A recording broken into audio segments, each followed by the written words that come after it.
Old हर्ष विहार के मकान में मिली लाश। जनपद गाजियाबाद थाना टीला मोड़ पुलिस पर लगे गंभीर आरोप। पीड़ित परिवार का आरोप, पैसा लेकर एफआईआर को बदला गया। सवाल, क्या गाजियाबाद की पुलिस सुभाष बघेल के गुनाहगारों को बचा रही है? टीला मोड़ की पुलिस पर सवालिया निशान। जी हाँ, इस वक्त मैं मौजूद हूँ थाना टीला मोड़ पर। आप देख सकते हैं मेरे पीछे ये बोर्ड लगा है जिस पर आप देख रहे हैं, जिस पर लिखा है कि थाना टीला मोड़ जनपद गाजियाबाद ये पुलिस थाना है। और ये मामला है हर्ष विहार का।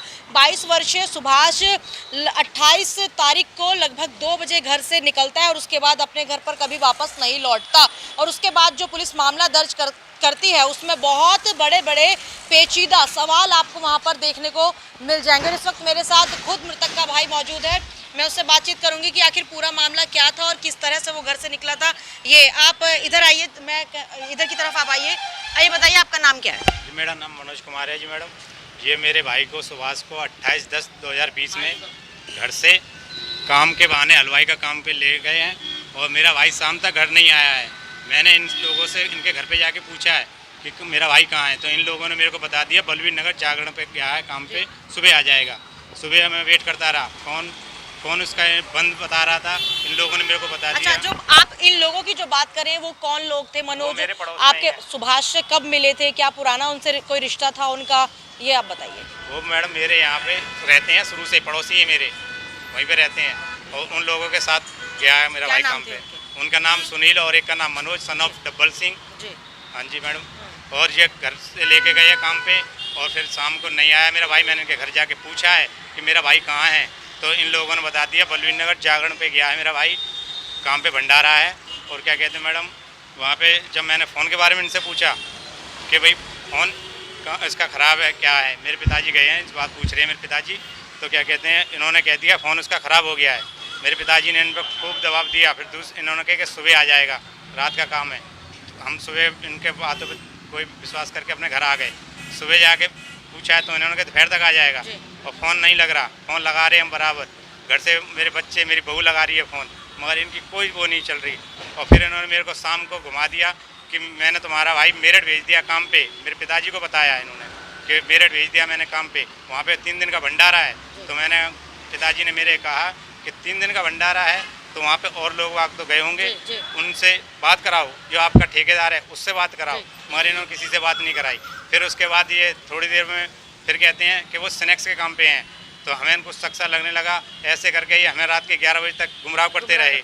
29 तारीख को ऐसे पूरे रात करते रहे रात। और फिर कहने कि मैं मेरठ जाता हूँ। मनोज बोला कि सुनील का काम ख़त्म होते ही मेरठ जाएगा, सुनील का काम है वहाँ पे, तो मेरठ जाने के बाद वो बात करा देगा आपकी। तो मैंने कही भाई मेरठ कितनी देर में पहुँच जाके 1-2 घंटे में पहुँच जाऊँ, गाड़ी लोड हो रही है, मेरे साथ गार्डन काम चल रहा है, वो ख़त्म होते ही मैं मेरठ जाऊँगा।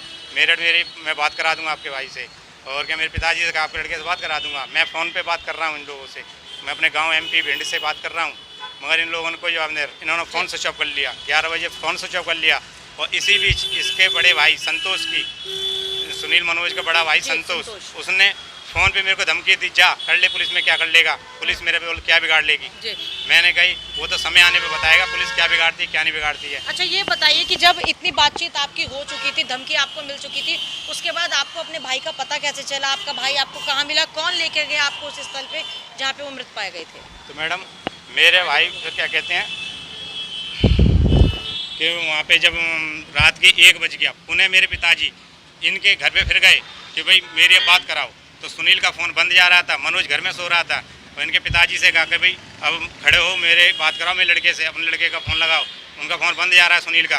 तो जब इन्होंने रात को 1 बजे जब मेरे पिताजी ने मनोज को धमकी दी कि उसे जगा के लाओ, उसे धमकी दी कि मैं पुलिस कार्रवाई कर रहा हूँ, अब बहुत देर हो गई, सुबह कल से तुम हमें ऐसे गुमराह कर रहे हो। मगर इन्होंने पुलिस के नाम सुनते मनोज घबरा गया। तो मनोज बोला कि तुम्हारा लड़का हर्ष विहार के एक मकान में है। वहाँ पे अब हमने जी उन्हें देखा, इधर सुनील का फ़ोन खुला। सुनील ने मेरे को फ़ोन पे बताया, मैंने फ़ोन कर रहा था बराबर अपने गांव से ही सुनील को। तो सुनील ने मेरे को बताया कि आप ओल्ड हर्ष विहार में आ जाओ, यहाँ पे आपका भाई है। सुनील, हाँ मेरे भाई के पास सुनील था वहीं मौजूद। उन्होंने मैं यहीं हूँ, आपका भाई यहाँ पे है, आप यहाँ आ जाओ। मैंने कि मेरे भाई वहाँ पे इस टाइम कैसे पहुँचा? तो मेरठ बता रहा था, कल से तो बलवीर नगर, आज मेरठ, अब तो कह रहा हर्ष विहार में। मैं तो बड़ी जल्दी उड़ के आ गया मेरठ से।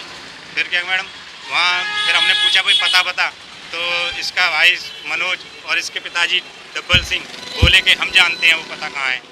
फिर ये हमें लेके वहाँ गए हैं, हम 8-10 जने गए अपने घर से, और वहाँ पे जब देखा है तो मेरा भाई एक कमरे मृत हालत में पड़ा था। तो वहाँ पे चोट के और उसके होंठ फूटे हुए थे।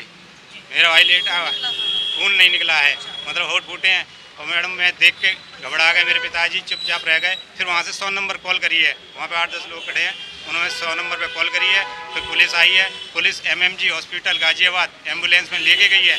वहाँ पे डॉक्टरों ने देखा, उन्होंने मृत घोषित कर दिया। अच्छा ये बताइए कि मृत भी घोषित कर दिया, तो सुनील और मनोज हैं, उसके बाद उनके ऊपर पुलिस ने क्या कानूनी वहाँ पे पुलिस ने आगे क्या होता है? वहाँ पे पुलिस ने उसी मकान पे सुनील और मनोज दोनों को अरेस्ट किया है।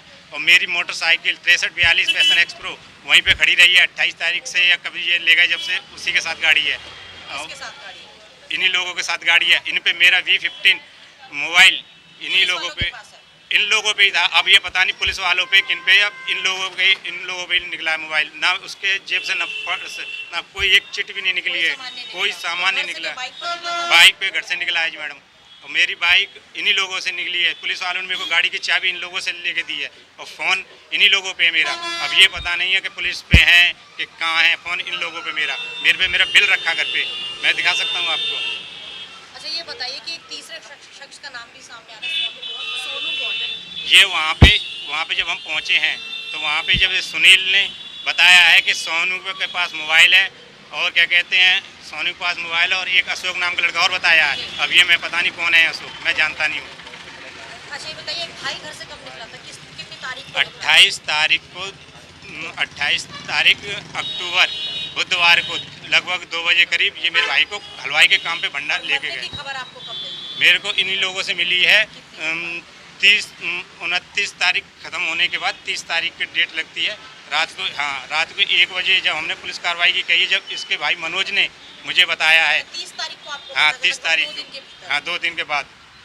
हाँ 28 से गायब है, और 30 तारीख को। पुलिस की, अच्छा ये बताइए कि पुलिस की तरफ से क्या मदद की जा रही है? क्या पुलिस की तरफ से मेरी कोई मदद नहीं की जा रही।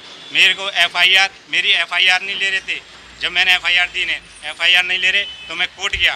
कोर्ट से फिर मैं आया, जब इन्होंने मेरी FIR ली है 3-4 दिन के बाद, और ये कह रहे हैं कि आप मनगढ़ बना के दे रहे हो। आपको क्या शक है, क्या हुआ आपके? मेरे भाई के साथ इन्होंने मर्डर करा है।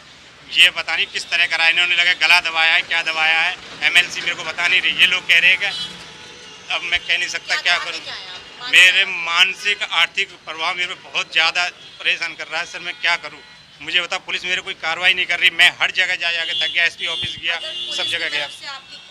जब थाने आए थे तो SHO साहब से जब आपने केस का स्टेटस जानना चाहा, तो SHO साहब का क्या जवाब? मैंने जब केस के बारे में स्टेटस जाना, तो SHO साहब मेरे से गाली गलौच दे के बात करे।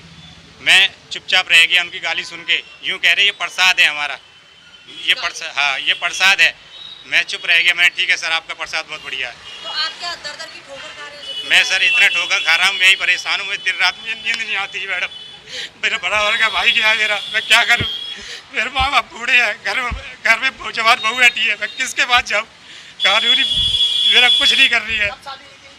इनकी मेरे भाई की शादी 26 अप्रैल 2020 में भी है। इसी साल शादी। मेरे कुछ नहीं है सर, मैं क्या करूँ। मेरी जवान बहू घर बैठी है, क्या करूँ। इस चीज़ से मैं क्या कर लूँ, बता। मैं आत्महत्या कर लूँ क्या? आखिरकार आप किस तरह का न्याय चाहते हैं? मुझे इन लोगों को सजा चाहिए। इन लोगों को सजा करा के छोड़ूंगा मैं, कुछ भी करूँ। जब ये लोग कानून मेरा साथ नहीं देगा तो मैं कुछ भी कर सकता हूँ। फिर जब कानून नहीं देगा मैं कहाँ जाऊँ बताओ। इन लोगों की धमकी आ रही है। तो आप देख सकते हैं कि ये मृतक के भाई थे, जो जिनकी आंखों से आंसू निकल रहे थे, और ये न्याय की मांग कर रहे हैं। लेकिन थाना टीला मोड़ की पुलिस इनकी किसी भी तरह की कोई मदद नहीं कर रही है, ना ही कोई सुनवाई कर रही है। इनका कहना है कि अगर इन्हें न्याय नहीं मिला तो ये आत्महत्या तक कर सकते हैं। ऐसे में सवाल ये खड़ा होता है कि आखिर जिस पुलिस को हम ये कहते हैं कि वो हमें न्याय दिलाती है और हमारे लिए हर मुसीबत में खड़ी होती है, जब इनके भाई की लाश मिली तो उस वक्त भी पुलिस का रवैया इनके साथ बहुत ज़्यादा अच्छा नहीं था। और जब ये थाने पहुंचते हैं तो यहाँ पर इन्हें इनकी मदद करने की बजाय इन्हें गाली से नवाजा जाता है और कहा जाता है कि ये प्रसाद है जिसे थाने से सबको दिया जाता है। तो आप देख सकते हैं और सुन सकते हैं, ये वो शख्स था जो दरख्वास्त कर रहा था कि मुझे न्याय चाहिए और मेरे भाई के जो कातिल हैं उन्हें सज़ा मिलनी चाहिए। और ऐसे में एक बड़ा सवाल ये भी खड़ा होता है कि आखिर पुलिस ने इस मर्डर को किस थ्योरी की तरफ मोड़ दिया है और ये गुत्थी कब सुलझेगी, ये भी एक बड़ा सवाल है। क्या पुलिस इनकी मदद करेगी, क्या पुलिस न्याय दिलाएगी, ये देखने वाली बात होगी। कैमरा पर्सन उमेश के साथ मैं चेतना चौधरी, TV 29 न्यूज़ दिल्ली।